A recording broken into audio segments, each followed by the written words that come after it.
আজিও এলাগী হৈ আছে নেকি নটসূৰ্য ফণী শৰ্মা নটসূৰ্য ফণী শৰ্মাৰ বাসগৃহৰ জৰাজীৰ্ণ ৰূপ চৰকাৰে পাহৰিলে নেকি নটসূৰ্য ফণী শৰ্মাক আজি নটসূৰ্য ফণী শৰ্মাৰ ৫৫তম স্মৃতি দিব আজিৰ দিনটো তেখেতক স্মৰণ কৰি অনুষ্ঠিত কৰা হয় এক শ্ৰদ্ধাঞ্জলি অনুষ্ঠান আজিৰ শ্ৰদ্ধাঞ্জলি অনুষ্ঠানত উপস্থিত থাকি নটসূৰ্য ফণী শৰ্মাৰ আপুৰুগীয়া সম্পদসমূহ চৰকাৰে এলাগী কৰি থোৱাত চৰকাৰক তীব্ৰ ভাষাৰে সমালোচনা কৰে উল্লেখনীয় যে আজিৰ এই পবিত্ৰ দিৱসত নটসূৰ্যৰ নামত অসম চৰকাৰে এটি শ্ৰদ্ধাঞ্জলি বিজ্ঞাপন প্ৰকাশ নকৰাত ক্ষোভ প্ৰকাশ কৰে আৰু চৰকাৰৰ সাংস্কৃতিক বিভাগ আৰু তথ্য জনসংযোগ বিভাগক গৰিহণা দিয়ে লগতে নটসূৰ্যৰ পুত্ৰৰ শাৰীৰিক অসুস্থতাৰ কথা গম পাই ৰাইজৰ দলৰ সভাপতি অখিল গগৈয়ে চিকিৎসাৰ বাবে আৰ্থিক সাহায্য আগবঢ়োৱাৰ কথা কয় ব্যুৰো ৰিপৰ্ট নগয়া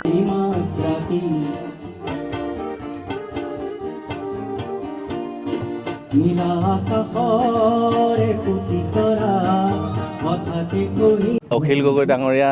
তেজপুৰলৈ আহোঁতে মই নটসূৰ্যৰ বাসগৃহলৈ লৈ আনিছিলোঁ তেখেতৰ অসুস্থ পুত্ৰক লগ কৰিবৰ বাবে আহি পেলাই যেতিয়া দেখিলে আগদিনা বৰষুণ দি যোৱাৰ সময়ত তেখেতৰ ঘৰত পানী পৰি আছিলে ভিতৰত আমি গোটেই ঘৰখন চালোঁ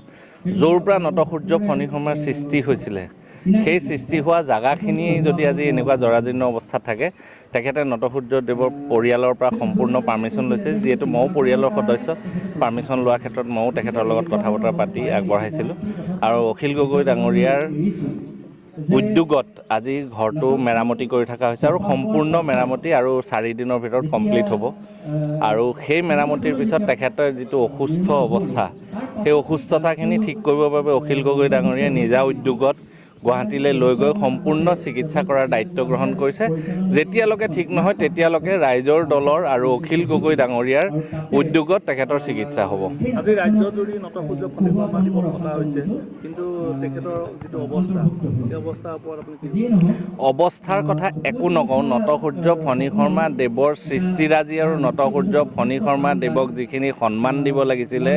ত্ৰিমূৰ্তি বুলি কয় বঁটা বাহন দি আছে কিন্তু আজি জনসংযোগ বিভাগে এটা এডভাৰটাইজমেণ্ট দিবলৈ সময় নাপালে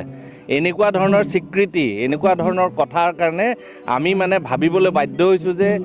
তেওঁলোকে কিয় এনেকৈ এলাগী কৰি ৰাখিছে নটসূৰ্য ফণী শৰ্মাৰ সৃষ্টিৰাজিক এলাগী কৰিছে মানুহজনটো এজন ইণ্ডিভিজুৱেল কিন্তু তেখেতৰ সৃষ্টিক লৈ তেখেতৰ যিটো নাম সেই নামটোক কিয় এলাগী কৰিছে আমি সেইটো বুজি পোৱা নাই